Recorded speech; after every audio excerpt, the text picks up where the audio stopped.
Episode 18, All the Blacks.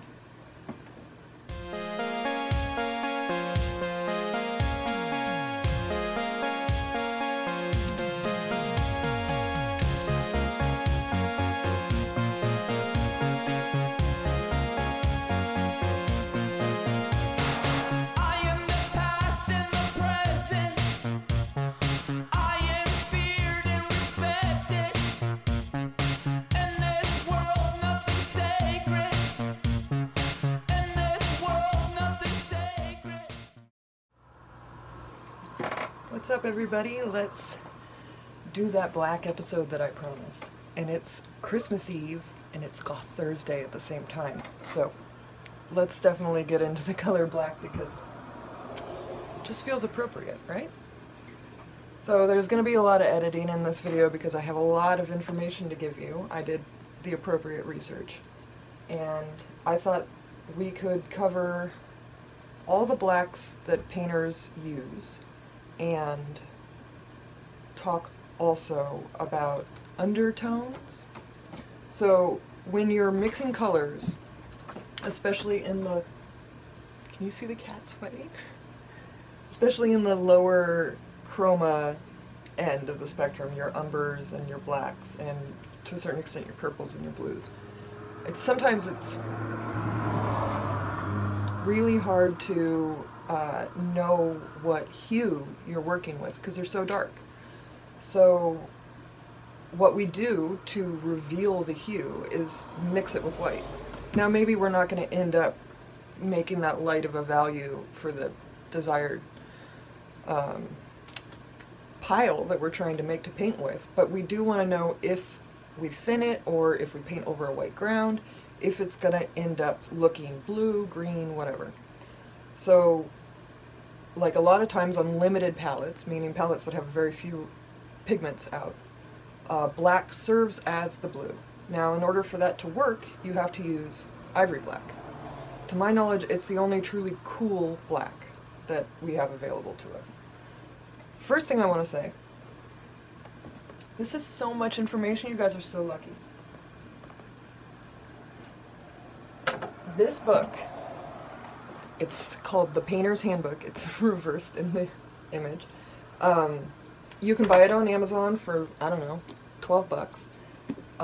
It's written by this guy named Goxgen, and it's amazing. It's how I learned to make gesso. It's got literally everything the painter nerd needs to know. And when I was doing my research, I was like, well, let's see what the book has. The book has pigment tables, and I was able to look up the perylene situation. And I don't know, I learned a lot. So, let's go through the blacks. We have lamp black, carbon black, Mars black, ivory black, and perylene black. The thing that you want to understand about paints is, are you working with a pigment or are you working with something that's called a toner or a lake? So, perylene black is a lake, which is essentially a dye that's carried on a particulate. A lot of times it's aluminum or something, because dyes are water soluble, so the last thing you want to do is go making an oil paint out of them. That being said, it feels less organic to me to work with lakes. I don't have any lakes on my palette. It's supposed to, this perylene is supposed to have a nice green hue and a rather strong tinting strength, which again doesn't sound that great to me, but if you like it, go ahead and use it. The three that I always come across are lamp black, ivory black, and Mars black. So Mars black is an iron oxide like the umbers. It has a similar tinting strength, and it makes a warm black. Same thing with lamp and carbon black.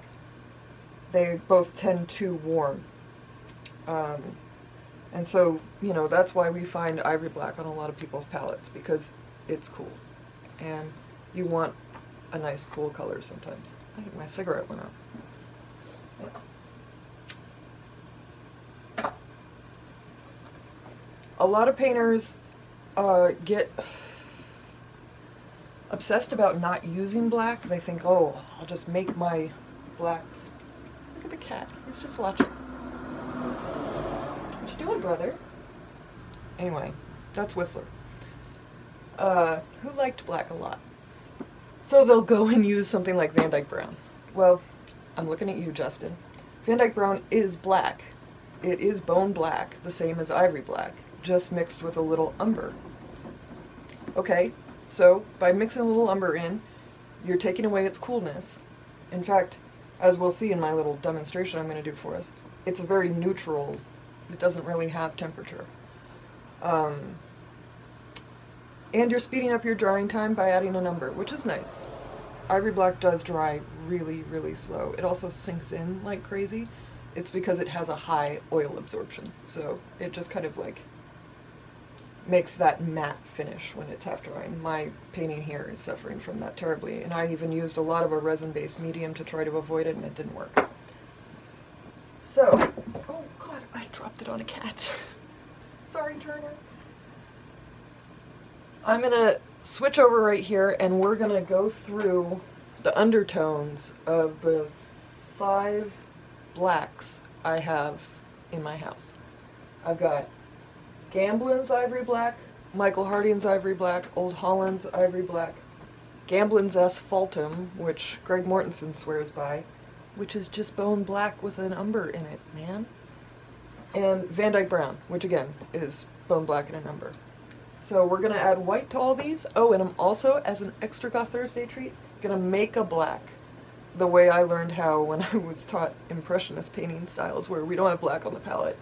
So it's Viridian and alizarin, and I'll talk about why I would never do that in my practice. But totally a valid thing to do. Okay, so I'm gonna switch it over and you're just gonna see my hands.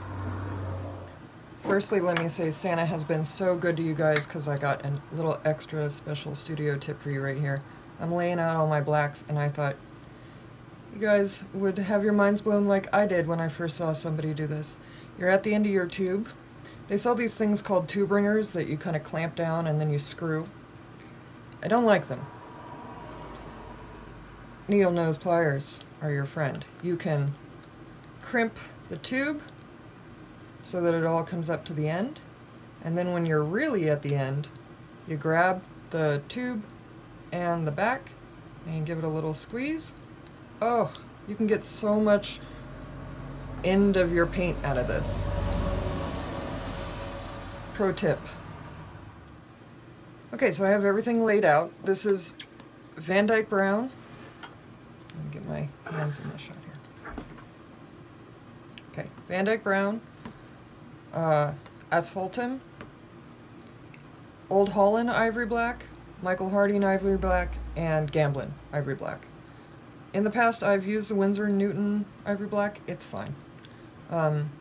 It's actually interesting to do this experiment with Ivory Black because I find it is the hue that varies the least from brand to brand.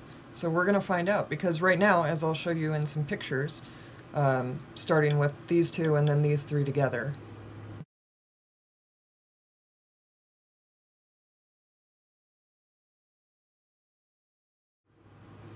they all look very much the same. I would just say that Gamblin uses a little bit more oil, which can be a good or a bad thing. So all we're going to do to reveal the undertone of these hues is add a little titanium white. So this first one here is the Van Dyke Brown, which again is bone black, which is the same thing as ivory black, mixed with a little bit of PBR7, which is what you find in raw sienna, burnt sienna, raw umber, burnt umber. You can see it's very neutral. It's super neutral. In the GCA, after the days of Tony Sirenai, it's how we mix our neutral strains. We actually make up huge piles of it and tube it for grisaille paintings, because it just really has no temperature. It's really nice for that. A lot of times I'll tone panels with Van Dyke Brown because it doesn't dry too slow like the ivory blacks will. Asphaltum is Greg's favorite low value Greg Mortensen's favorite low value. It's so brown, I can't even believe I'm covering it in this demo, but look at that. It's just brown. Get out of here. You're not even a black. It's just orange. I don't know why you would want something so warm in your lower values. I mean, the umbers do a perfectly good job. He probably has his reasons. I've always given Greg a really hard time about his color choices. Sorry, Greg. Love you. All right, next up is the ivory black that I use.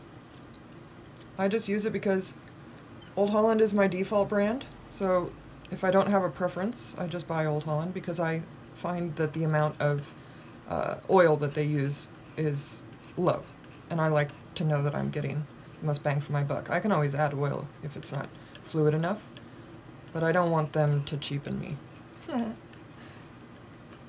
This one is very blue. Super blue compared to the neutral. Let's put them side by side here.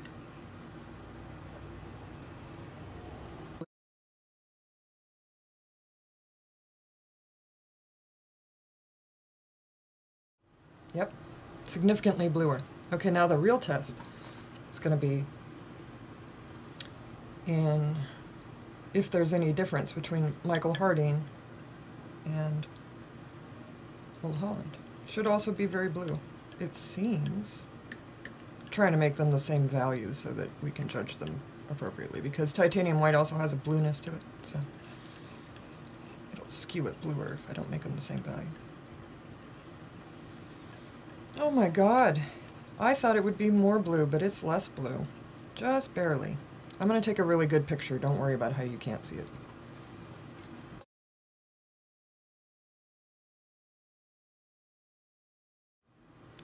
And last up is the old reliable Gamblin.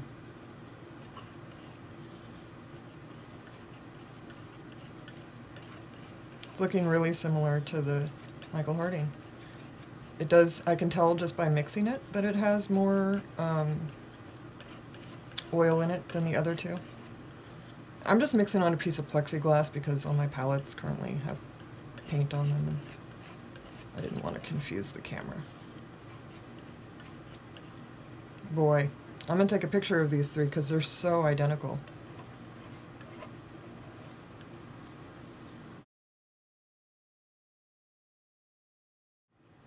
That's really kind of crazy.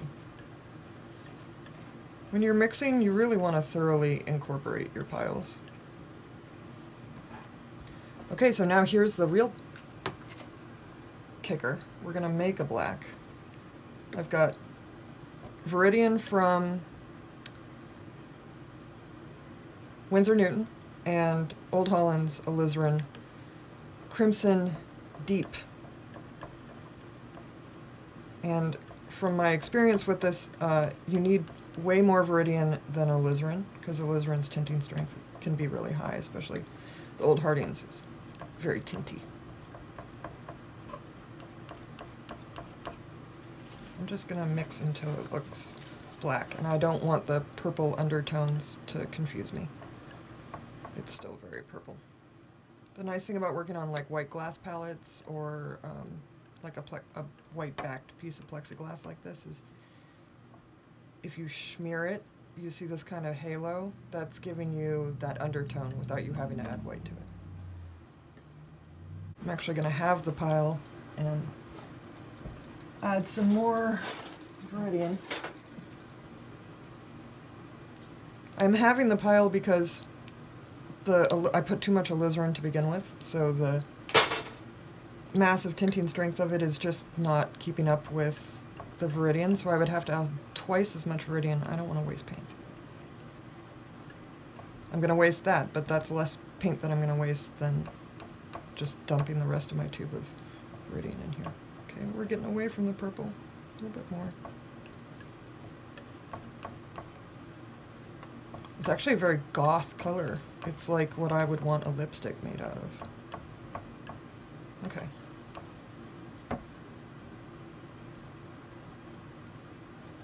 I'm feeling good about it. The nice thing about making your own blacks, I guess, is that you can tint it to the green or whatever. So that's my homemade black. Oh, this is going to be fun. No, back of my palette knife had too much alizarin in it. Gotta stay clean. Science. Oh, still very purple.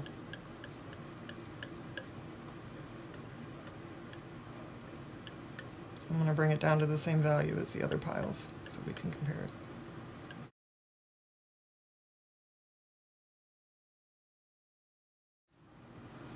And then for extra fun, we're going to see how they work transparently. So I got a little scrap of white canvas here. Now whenever I scrape something down over white, it's going to become warmer. So this, you can see it really brings out the red when I let it get transparent.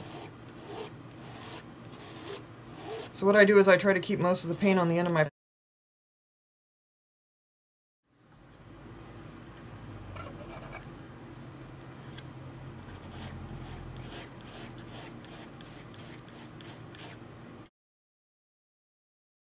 The bone blacks are always semi-transparent. Even though we do use them for glazing, they're actually just semi-transparent.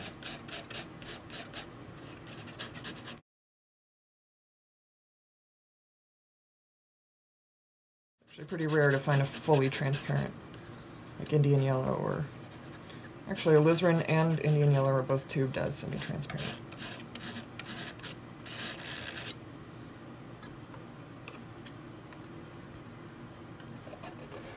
Old Holland goes on opaquely, so much bluer than the other ones.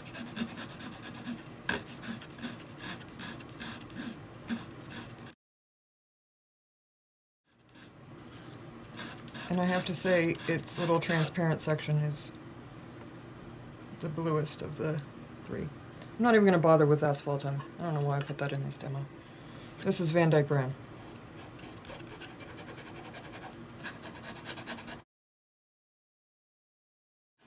Very warm. Being the most neutral, if everything gets warmer, it's going to get warmer. So I hope that was helpful. A little extra side note for all you vegan painters out there, since it's Goth Thursday and there's a lot of vegan goths.